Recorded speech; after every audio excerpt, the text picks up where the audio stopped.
Good morning. This is the Standing Committee on Rules, Regulations, Private Bills and Privileges. I can have a motion for us to adopt the agenda, please.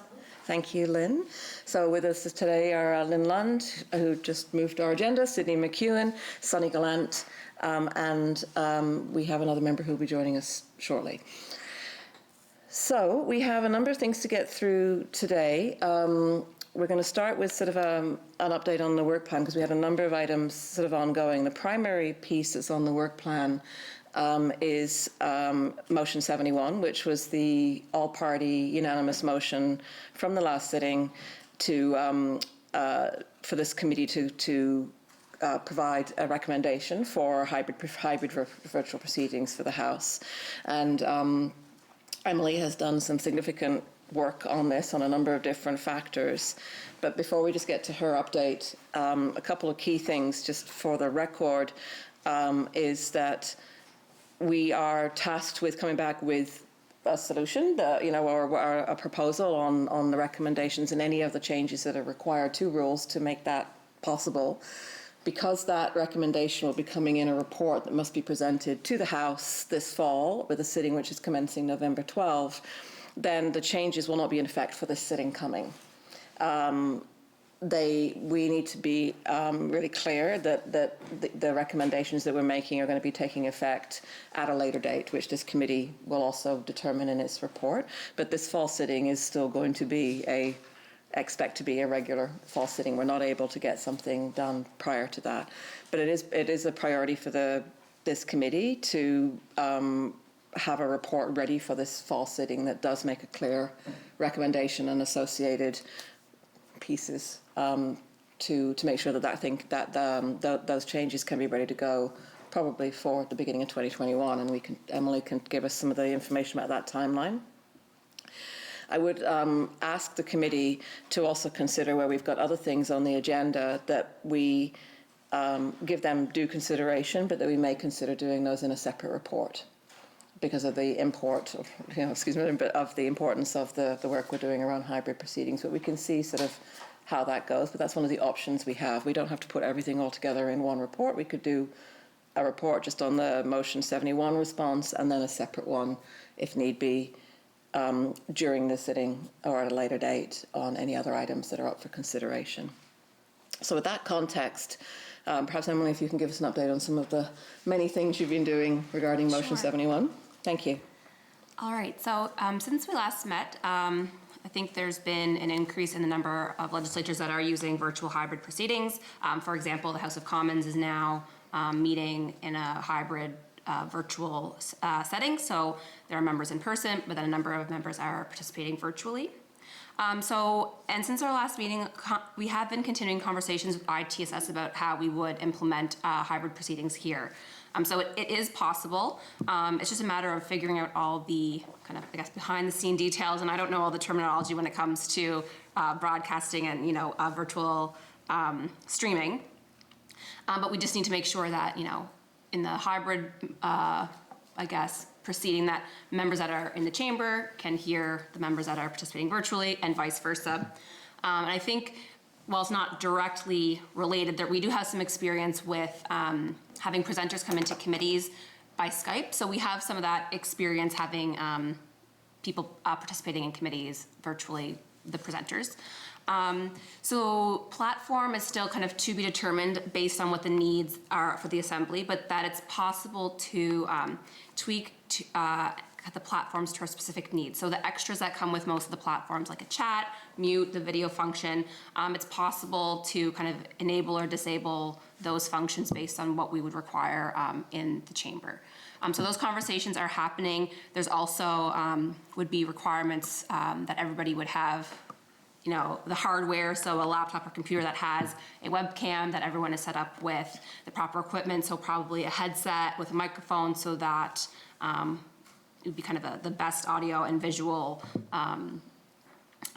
broadcast possible. So there'd be those kind of hardware items that need to be purchased as well. So like I said, it's all possible. It's just a matter of continuing the conversation to kind of get the behind the scenes stuff straightened away so that we could if necessary, go live with this, and it is possible. So that's my update, and I can answer any questions or any follow-up from the committee. Any questions? And Emily, you said that you're meeting next week again with the follow-up? Yeah. Yeah. We're going to follow up next week. Okay. So we are anticipating that we'll have, as part of the report, we'll be able to make a very clear kind of checklist or recommendation or appendix or something from ITSS. Is that the idea? Yes, so while not really as part of the rules of the assembly, we would also include kind of what the platform that we are using, kind of all those details. You know, we could also provide some provisional guidelines of, you know, for members and probably for staff as well, so that how to make the broadcast as successful as possible. So those are definitely things that could be included in the report, while not directly the rules of the assembly. They could be kind of support pieces that the committee could include. Yeah, absolutely. And the reason for asking that is because we know that those are the kind of questions that members would, that's what I would ask in the House, so I would expect somebody else to ask that. So even if we don't present it formally, to have it available at that time.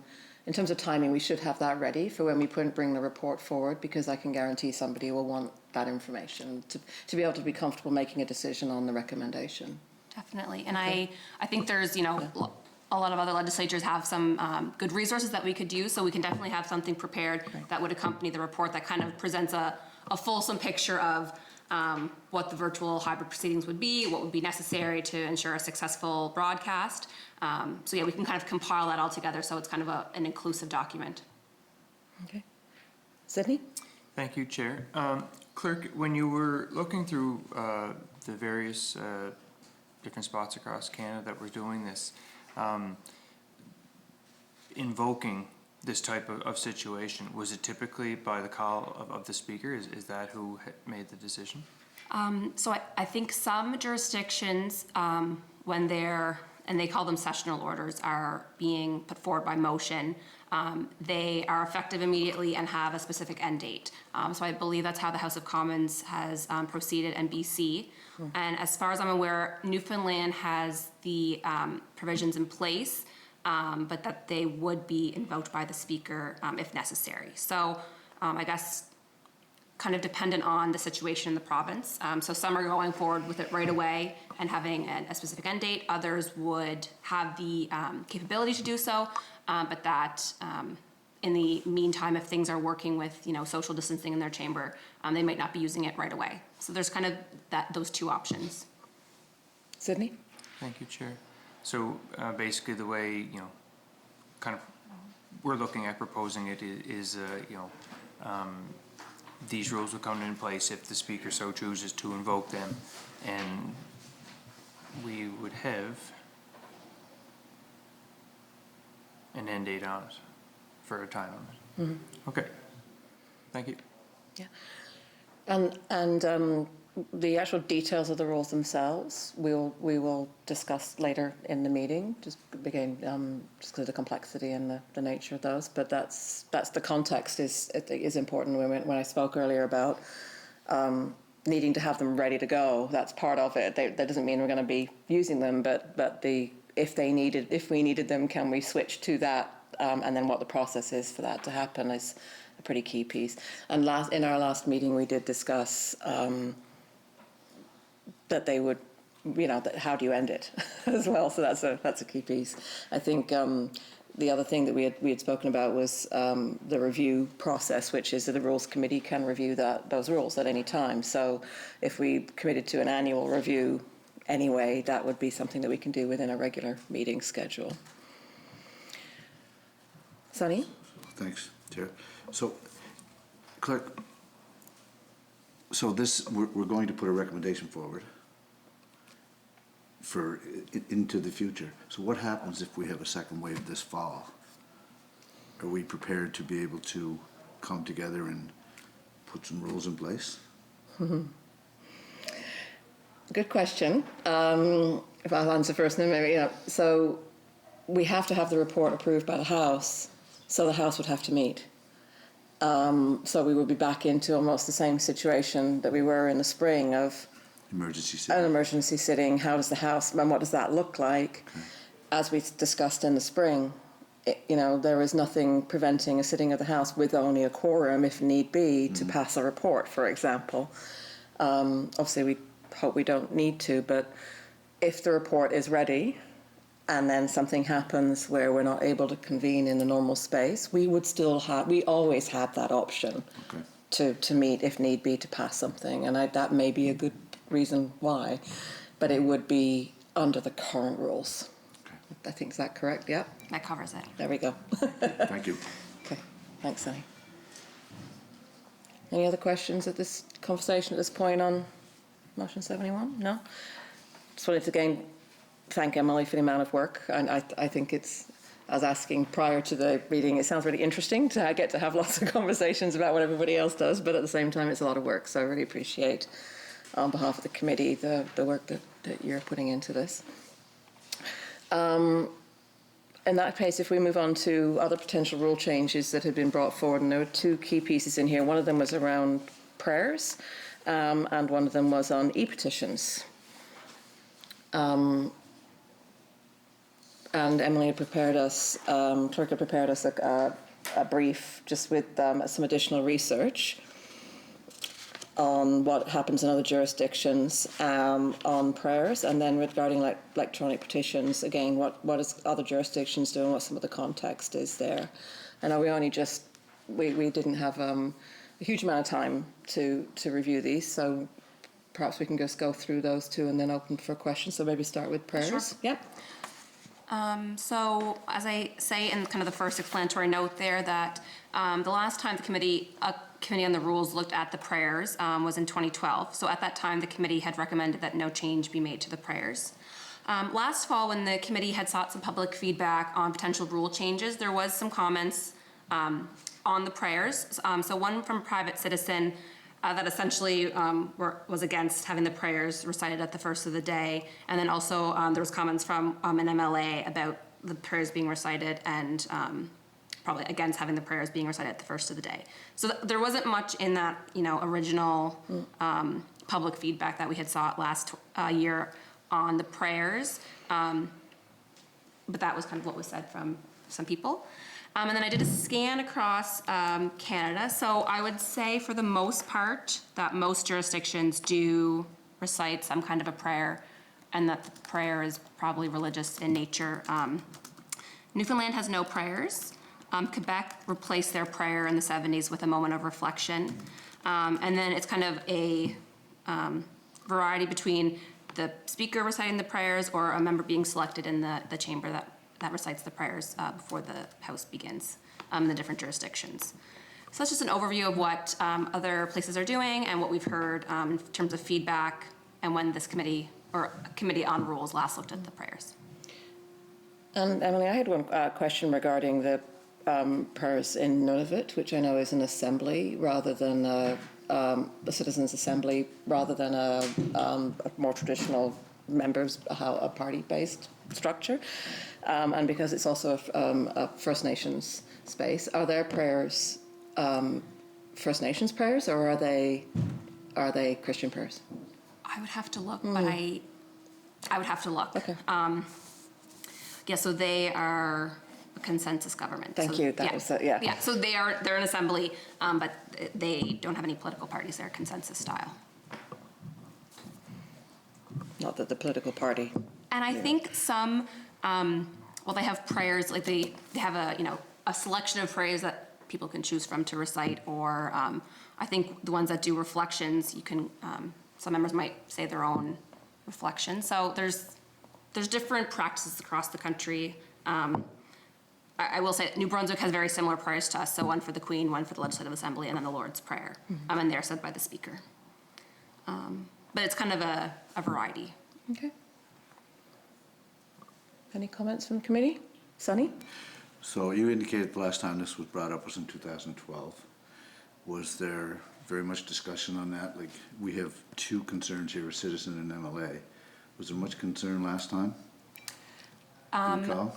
I could only see the report. So the report just stated that the committee at the time recommended no changes made. And I think those meetings were also in camera, but I also wasn't working with the committee at that time. So the report really is all I was able to find on on the prayers, and they just reported no recommended changes. Okay. Yeah. And the prayers have been said in the Legislative Assembly for how long? I'd have to look that up. It'd be a considerable amount of time. Yes. I guess as a committee member, I'd like to make a motion, if I can, Chair, that we leave the prayers as be. Okay. So a motion from Sonny Gallant that the prayers remain as they are, so unchanged. Okay. Any other comment on that? No? No? Okay, so we need a vote. Oh, Lynn? I don't have strong feelings on whether or not the prayers change. It's not an issue that has ever come up for me apart from these two comments here, but I can understand the desire to have First Nations non-denominational prayers included with what we're saying. I think there's certainly a respect piece to be had there. It's something I would be open to considering, but it's not something I feel very strongly about that we must amend our prayers, so. Okay, thank you. Sydney? Thank you. So there was never an official request, right, to do this? No, we had a request from, I thought it was from two MLAs, from one MLA, and then it was mentioned as an issue, but it was specifically asked that it be included.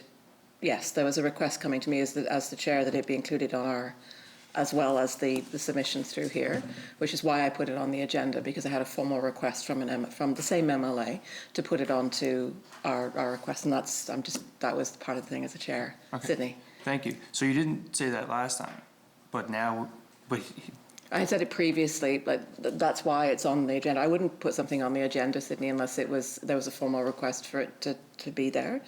So I have like from pre-COVID, an email that requested that we include this in a discussion. Okay.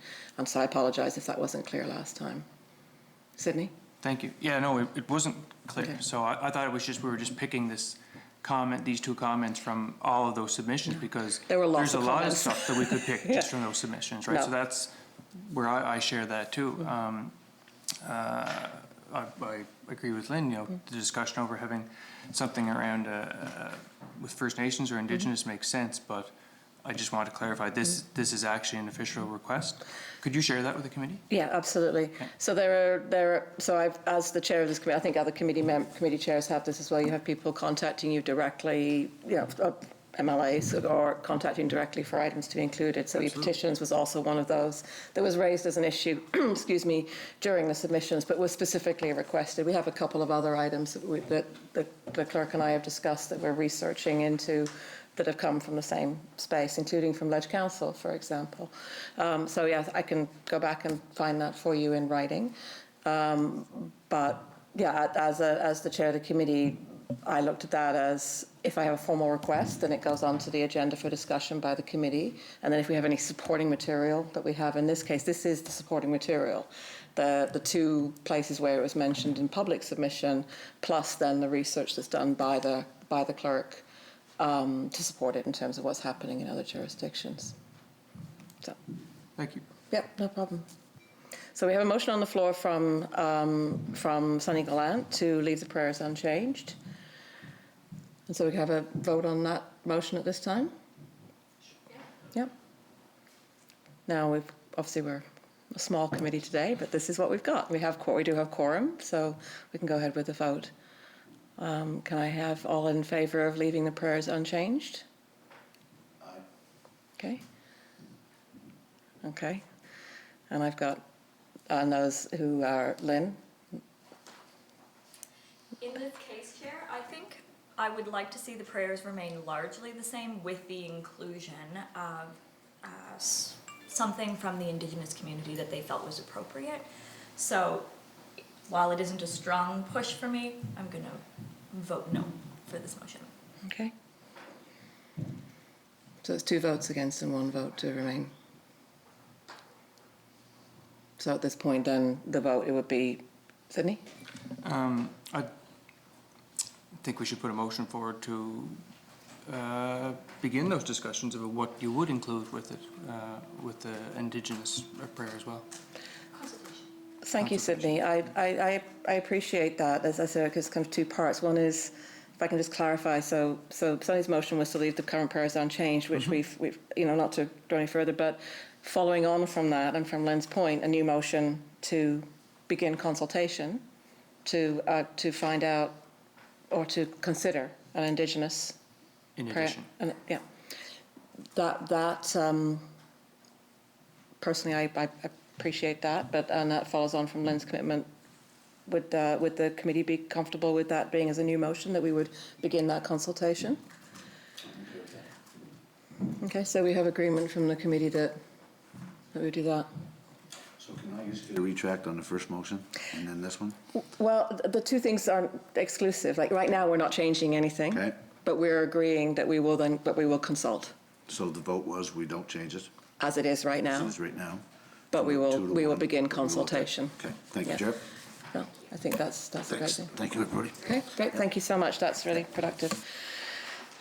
Okay, so electronic petitions, which also came in, to your point, Sydney, multiple spaces, and some of this is much more operational, but would require not just a rule change, but also quite a bit of background work. So perhaps, Emily, can you speak to what the sort of behind-the-scenes stuff that would have to happen with this? Sure. So there are some examples in Canada that do use electronic petitions. So House of Commons, Northwest Territories, and Quebec allow for electronic petitions. The other Canadian jurisdictions at this point have not proceeded with electronic petitions. It's definitely possible to proceed with electronic petitions with the rules. There'd be some slight changes that need to be made. But the major point, or the major part of electronic petitions would be creating the system that would then collect the petitions. And so I've kind of done some research just looking at the different jurisdictions that have electronic petitions, and it seems like they have kind of built a website that would collect the data and then display it in the form of a petition. So I think it would be really important that something would have to be built that would collect, using a third-party website at this point probably wouldn't be recommended, because then that information that's collected would also belong to the third-party website that we use. So just some considerations that as we move forward with petitions. Quebec and House of Commons both kind of have it built into their website. And then also the Australian Capital Territory, it's a territory in Australia that there's 25 members, and kind of a similar setup to PEI. And they also have electronic petitions. So when I kind of talked to them about how their process started, they started work in 2011, and then the website went into production in 2012. It's definitely a possibility. There probably wouldn't be many rule changes that have to be made, but there would be a lot of behind-the-scenes work that would be done on the website to kind of create that process. So I can answer any questions or concerns by the committee. For context, for the committee again, a couple of key things were raised around this. One of them was its accessibility. It's the challenges for people to participate in the democratic process of putting their name to a petition when they physically have to get that petition in front of them. And so electronic submission allows for the full participation of everyone in society to be able to commit. Obviously, there's also then a challenge with that in terms of they need access to a computer, but the argument is that it provides another level of accessibility. One of the things we would have to consider is that it doesn't mean that we still don't take paper-based petitions. We may need to consider doing both, and that's something that the committee would need to consider. But one of the other aspects around this that's also really important is about security of information. And paper-based petitions are not secure, right? You're collecting people's personal information, names, phone numbers, email addresses, and signatures on bits of paper that are floating around. But we also have the security challenges that come with people putting their information into our website. So that was the context for it needing to be built in-house and hosted under the full security of government website, the legislative space, which gives people that comfort and confidence that this is going to be used only for the purposes of putting their names to the petition versus being collected or used for anything else. So those are all things that we would also need to consider. but, you know, as Emily said, it's much more a logistical piece than a major rules change, but we should be thinking about some of those pieces. And Chair, sorry. Absolutely. I think in most jurisdictions that have e-petitions, they still accept paper Yeah. petitions. Yeah. So I think their rules are formatted in a way that kind of reflects that, the slight differences that there might be. That's great, thank you. Lynn? Thank you, Chair. I think this is an important move, to be honest. I hear from lots of people who would like to be able to submit e-petitions. I particularly think in the age of COVID, having that as an option is valuable, and it would be my preference that both are options for people moving forward, assuming we can meet the necessary security requirements, which I'm sure we can with proper planning. Thank you. Thank you, Lynn. Sunny? I agree, I was going to say the same thing. Thank you. Yeah. So if it's the will of the committee, I think perhaps next steps with this, my understanding would be, if we are interested in pursuing this, would be to do so, to put this into a report as a decision, which would then allow us to instruct the resources to be made available. But at this time, we wouldn't do the rules changes yet. We would have to come back later and do those once we had something a bit more tangible to talk about. But the beginning of the process could be a decision that we could make as a committee now, so that we could begin. That would go into the report, and then it would trigger off those resources to start the work. Would that be acceptable? Could I have a motion to approve? Oh, question from Lynn. Thank you, Chair. Can we make recommendations for what's in the report now? We can make a motion that we want to pursue e-petitions, and then we would do that during the decision of what's in the report would be later when we're thinking. Thank you for that. Lynn? Perfect. Yeah. So moved. So moved, okay. So yes to e-petitions, in theory. And then the details to be worked out later. Thank you, that's great.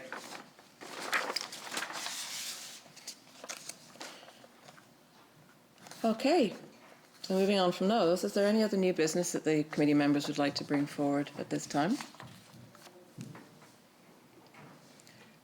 No, if I can just mention, we had discussed the withdrawal of bills, and I think that one is still on our agenda, but it's to be discussed in the context of specific rules. Is there any other new business, however? No? Okay. So at this point, we are going to go into consideration of the report and the details in those specifics. So if I can have a motion for us, oh, hello, just in time. Yeah, I'm going to make a motion for us to move in camera at this time for consideration of the report. Okay, so a member has to make a motion for us to move in camera. If I can have so moved from Lynn Lund. Okay, we'll adjourn so we can reset cameras and everything and then resume in camera. Thank